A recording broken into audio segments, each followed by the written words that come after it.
Хай. Өнөөдөр би хүчирхийлэлтэй яагаад хүчирхийллээр тэнцэхгүй байхыг хаанаас сурсан талаараа ярина. Гэхдээ энэ ерөөсөө book review эсвэл ямар нэгэн ер нь бол би нэг л зохиолыг туршилж ярина л та. Хоёр байж магадгүй. Гэхдээ энэ нь бол book review биш. Тэгээд дээрэс нь яагаад гэхээр би Достоевскигийн Гим зэмийн тухай ярина. Гэхдээ би энэ номыг 10 билүү 11-тэй байхдаа уншиж исэн. Тэгээ би тэр цагаас хойш ахиж уншаагүй. Тэгээд яг сүүлд болж үжиг үтсэн. Гэхдээ өөрөөр бол дахиж уншаагүй учраас би ганц хоёр юмыг мартаж санджиж магадгүй. Гэхдээ яг эндээс л зүгээр тэр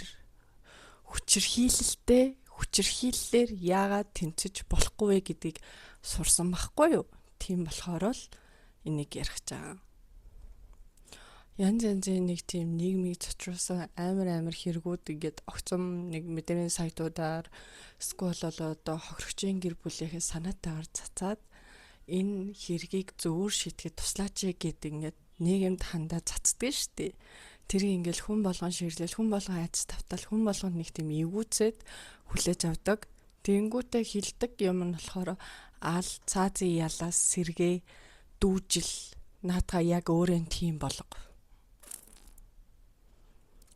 Би энэ номноос ер нь бол Достоевскигийн амьдралаас бас сурсан. Тэгээд дээрэс нь би хэлдэж штий. Би ч юм боддгийн шүү дээ. Ер нь бол би ингээ YouTube нэгээд нэг сонир юм яриад байгаа.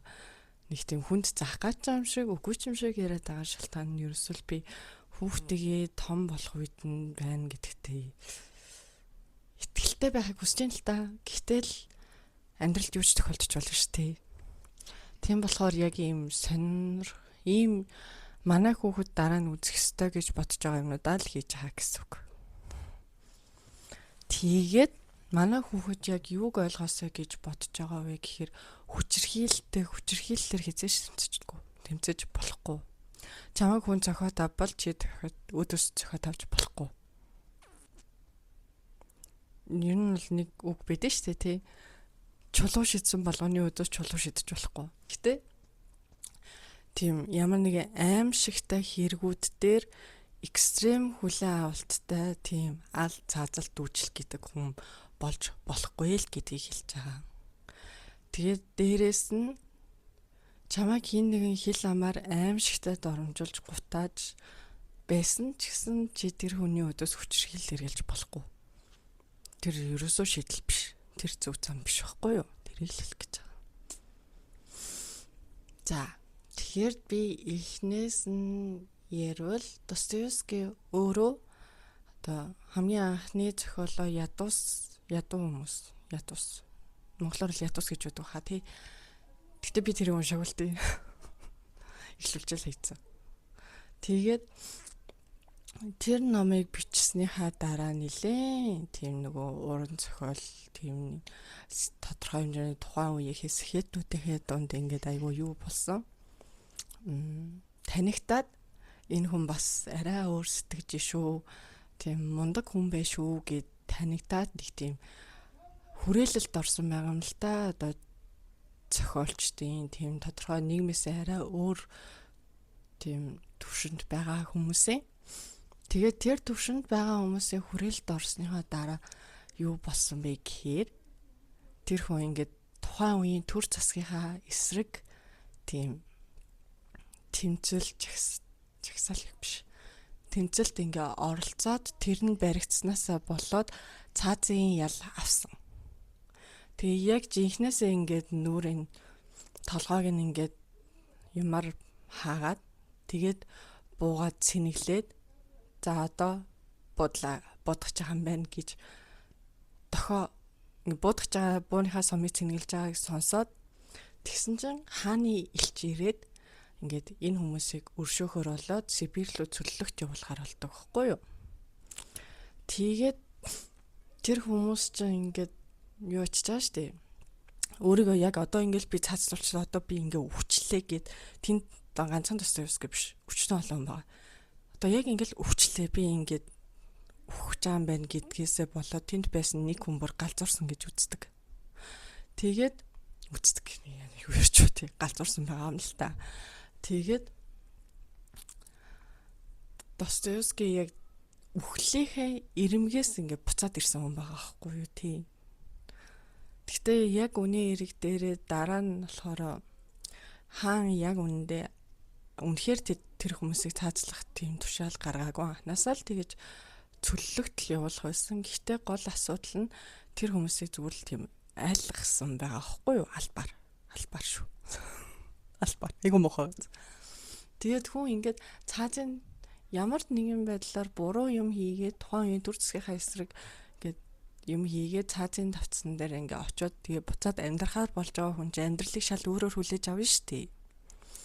Тэгээд ер нь бол гим зэм гэдэг орчуулгаар нь биднэрт хэлэхэд гоё, ярихад гоё, сонсоход гоё. Гэтэ миний сэтгэл дотор буухта яг жинхэнэ орчуулгаараа буюу гим яг утгач яг тэр номыг уншсны дараа утга нь гимт хэрэг ба ял шийтгэл гэдэг нэр нь надад илүү зохицтой юм шиг санагддаг. Тэгээд би энэ номыг 10-11-тэй л уншсан гэж яриад байгаа шүү дээ. Би одоо 10-11-тэй жоох хүүхдээсэн тийм амьдралтай мэрэгдэх ихтгэл мэн тодорхой хэмжээнд алдарчаагүй байхдаа уншсан. Ер нь бол би өөр хүмүүс Достоевскийг уншаас өмнө аль болох залуу дээрээ л унших гэж хэлнэ. Тэрнээс биш ер нь жоохон амьдралд тоглуулаа, жоохон амьдралын хар бараа нэг үзээ, жоохон муу сайн хүмүүстэй уулзаж уулзраад явсныхаа дараа бол Достоевскийг унших амар хэцүү. Жишээ нь би газар доороос бичсэн тэмдэглэлийг би 20 доо унших гэж аваад шинээр аваад өмнө уншиж байгаагүй байхгүй юу. Тэгээд унших гэж аваад унших гад оролдох болгондоо би ингээд амар хэцүү мэдрэмж аваад байдаг болохоор би тэр нэг одоорт тусаагүй талд нь ч ороогүй байгаах. Нэг 3-1 орчим мөртлөн л уншсан. Тэрнээс хойш би ер нь Достоевскийг уншиж одоо хүртэл чадахгүй байгаа байхгүй юу. Гэт би өөрөө гутралд орчих гээд байдаг. Болохоор би тэрийг уншиж чадахгүй тэгээд орхичод байгаа. Ер нь бол Достоевскийг уншиж байгаа бол аль болох эрт унших. Гэхдээ хэзээ ер нь бол амьдралдаа уншвал зүгээр үг гэвэл зүгээр. Уншаад юм ойлгох үг гэвэл ойлгоно. Тэгээд гимтэрэг ба яр шийтгэл дээр яг юу гардаг вэ гэхээр гол дүрийн залуу би орс хэлний мэдлэг 0 шүү за. Тийм болохоор би ганц хоёр үгийг бол ганц хоёр биш нэлээд хэдэн үгийг ялангуяа би нэрнүүдийг бүр үнэхээр амар удаан хэлж үзчихэж тэргээ зөв хэлж чаддаг хгүй. Миний орс хэл бол үнэтэй 0. Тэгээд гол дүрийн залуу Раскольников байгаа шүү дээ. Энэ хүний нэрнийх нь утга нь орс хэлэндээ би орс хэл мэдэхгүй болохоор зүгээр хүнээс сонсч байсан. Ингээд салаалагдах, хоёр болох гэсэн утгатай гэсэн. Ер нь бол bipolarтай төстэй. Гэтэ бас bipolarтай хүн бас ихч биш л дээ. Тэгээд энэ хүн ингээл нэг уг нь айгүй мундаг оюутан байсан. Ухаалаг. Тэгээ амьдралынх нь боломж сайн байсан бол сургуулаа амар амжилттай төгсөөд амжилттай яваад амжилттай сайхан амьдрах хэвээр айгүй тийм ухаантай онц сурдаг мундаг залуу байгаа аахгүй юу. Тэгээд энэ залуу болохоор нэг юм хийх гээл бодоо явдаг. Тэгээд тэрийг хийчүүл яах вэ, ингэчүүл яах вэ, тэр юм хийх гэж байгаа гэл тэгээ бараг нилээд 100 утас явд. 100. За нэр нь ихний хэсэг бол нэг юм хийх гэж байгаа гэл юу хийх гэж байгааг мэддэхгүй тэгээ ингээд явдаг. Тэгээ баачка нэг муухай авгаа дээр очноо. Муухай авгааг алхаар шийдсэн байдаг аахгүй юу. Одоо барьцаалан зээлдүүлэх төвийн төвч явахдаа барьцаалан зээлдүүлэх үйлчлэгээ үзүүлдэг муухай эмийг алмаар байгаа. Тэр хүн болохоор тэр ядуу хүмүүсийг угаасаа мөнгөгүй хүмүүсийг мүлжиж ингэж үнэтэй цайтай эд зүйлсийг маш хямдаар авдаг. Өөр тийм үйлчлэгээ үзүүлдэг хүн байхгүй учраас ганцаархнаа учраас амар үнийг буулгаж ээж авдаг. Тэгээд айгуу тийм муухай харилцаатай, муухай ааштай. Тэгээ үеэлдүүтэйгээ хамт ажилладаг. Тэгээ үеэлдүүгээ бүр нохоо шиг үздэг. Амар муухай хүн.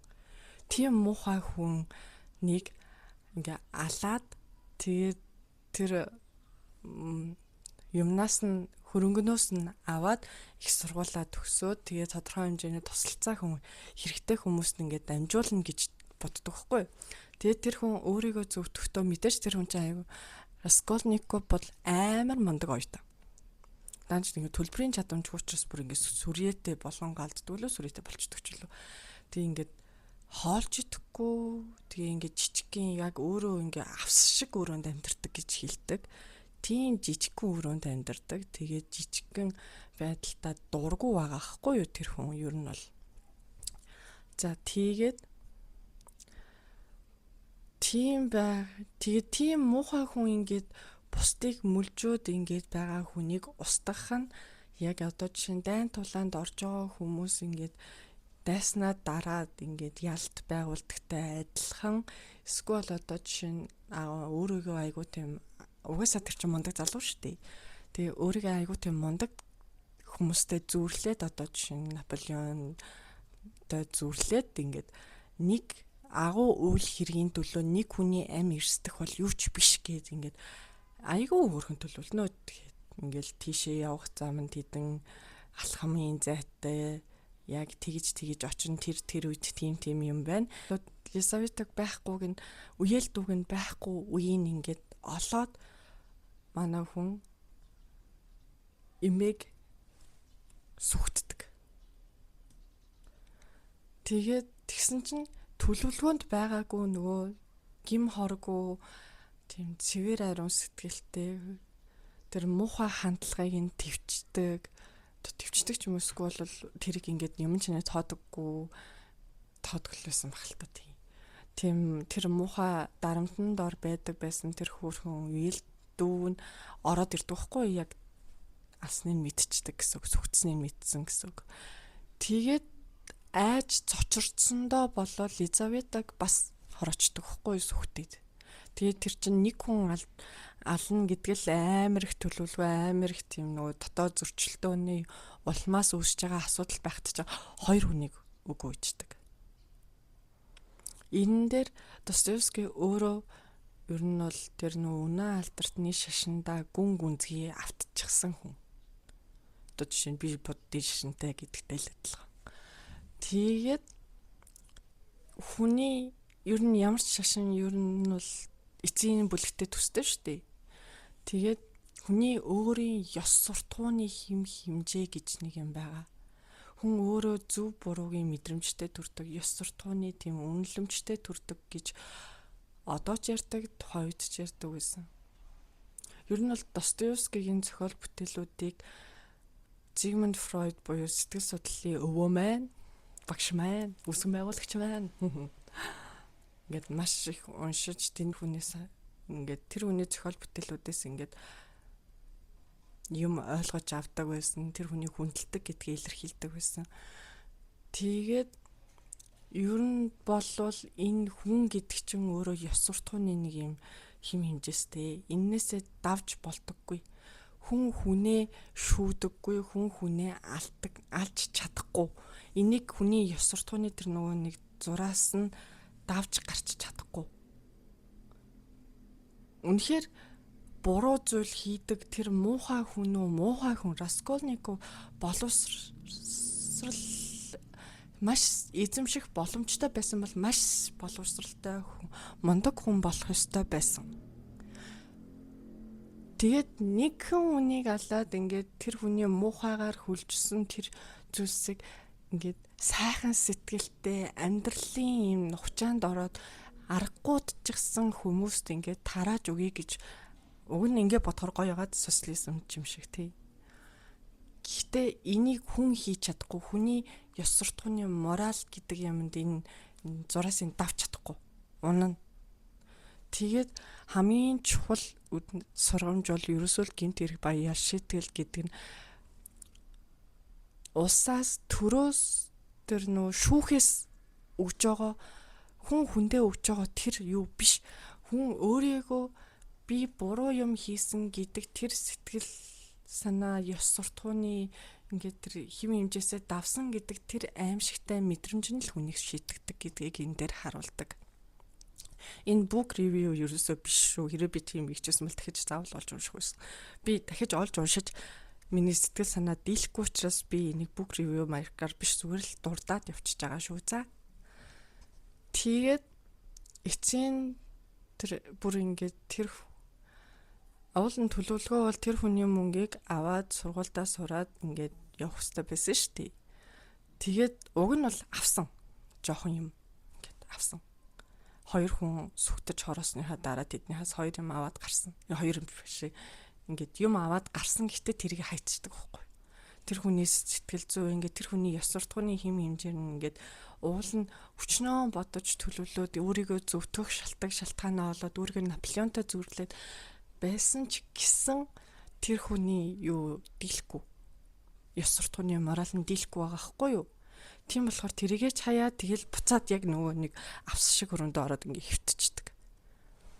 Тэгээд мөрдөвч тэр хэрэгээ мөрдөөд явж байхдаа бас айгүй тийм одоо жишээ нь нотлох баримтад суурилгаас гадна айгүй юу яадаг. Хүний тийм дотоод сэтгэл мэдрэмж гэдэг юмар бас айгүй мөрддөг. Одоо тэрийг яг юу гэж тайлбарлах хэвээр хэрэг уншвал ойлгоно. Тэр мөрдөвч бас амар. Тэгээд мэдээж тэр хэрэг илрэнд баригдана.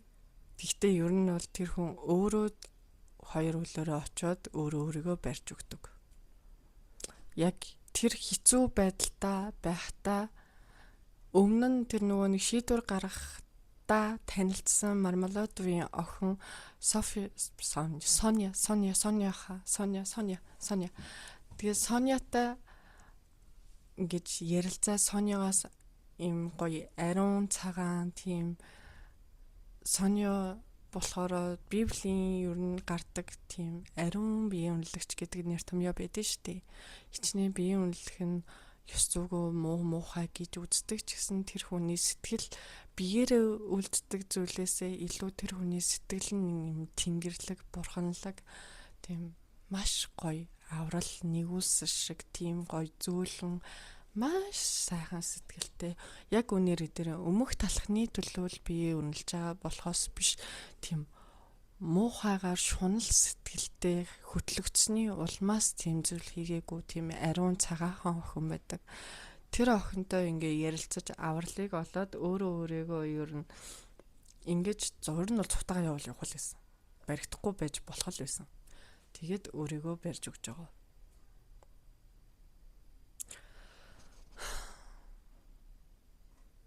Тэгээд за нэг book review шиг хальт жоохон юм ярив.